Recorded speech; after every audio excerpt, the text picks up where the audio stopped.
था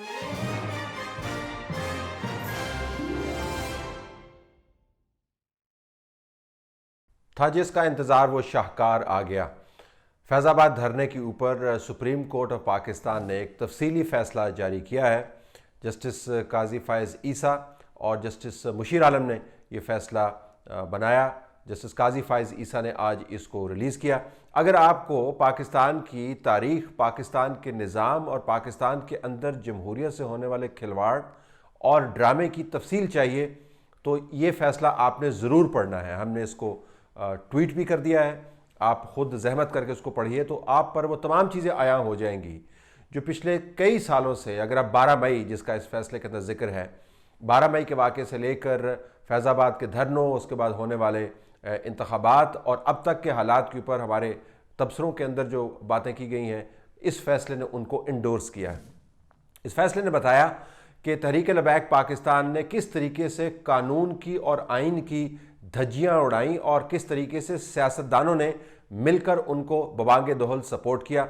इसके अंदर शेख रशीद साहब जो अपने आप को जमहूरियत के मुजाहिद अव्वल कहते हैं और कहते हैं कि मुझे कोई हाथ नहीं लगा सकता, और सही कहते हैं, उनका नाम सर फहरिस्त है। इसके अंदर एजाजुल हक भी मौजूद है। PTI के रहनुमाओं की भी इसके अंदर तफसील से बात की गई है। पीपल्स पार्टी के एक रिप्रेजेंटेटिव ने भी तहरीक लबैक पाकिस्तान को बाकायदा सपोर्ट किया। चैनल्स ने किस तरीके से तहरीक लबैक के इस धरने को सपोर्ट किया, वो चैनल के मालिकान जो भाषण देते हैं जमहूरियत के, उनमें से एक इन लोगों को खाने फराहम करते रहे हैं। उसके अलावा दूसरे चैनल्स ने और एंकर्स ने किस तरीके से लोगों के हकूक़ की धज्जियाँ उड़ते हुए देखी और उसके ऊपर खुशियाँ मनाई और कहा कि और कीजिए इस कौम को, और खादिम हुसैन रिजवी साहब आप जैसे लोगों की ज़रूरत है।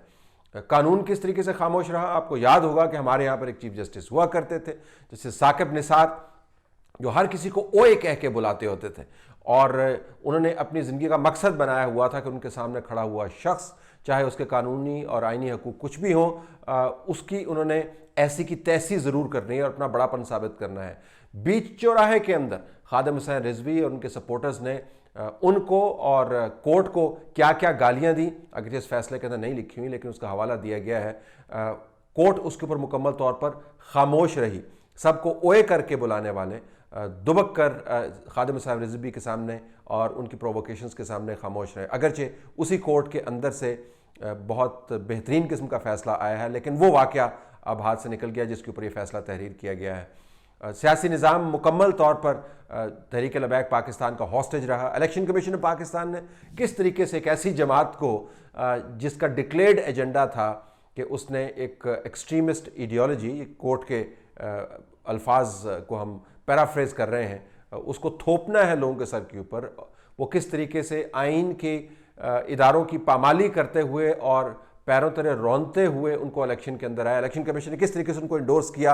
वो तमाम लोग जो बेहतरीन इलेक्शन के दावे करते हैं उनको फैसले के हिस्से पढ़ने चाहिए। इंटेलिजेंस एजेंसीज ने, चाहे वो IB हो, चाहे वो MI हो, चाहे वो ISI हो, किस तरीके से कोई रियासत के इदारों के तौर पर कोई हिकमत अमली मौजूद नहीं थी। सुप्रीम कोर्ट ने इन इदारों के बारे में भी तफसीली चीज़ें इसके अंदर लिखी हैं। सियासी तौर पर जो फ़ौजी इदारे हैं, DG ISPR का जिक्र किया, सियासी मामलात के ऊपर कैसे वो ट्वीट करते हैं, इसका भी इस फैसले के अंदर जिक्र मौजूद है। इसी फैसले के अंदर वो जमातें जो फ़ॉरेन फंडिंग से चलती हैं उसका भी जिक्र किया गया। तहरीक लबैक पाकिस्तान को एक ऐसे शख्स की गारंटी या उसकी दरख्वास्त के ऊपर बतौर सियासी जमात रजिस्टर किया गया जिसकी नेशनल आइडेंटिटी के बारे में या नेशनैलिटी के बारे में इलेक्शन कमीशन ख़ुद भी कन्फ्यूजन का शिकार है। इसका बड़ा असर पड़ेगा तमाम जमातों का, बिलखसूस तहरीक इंसाफ का जो मामला है फॉरेन फंडिंग का।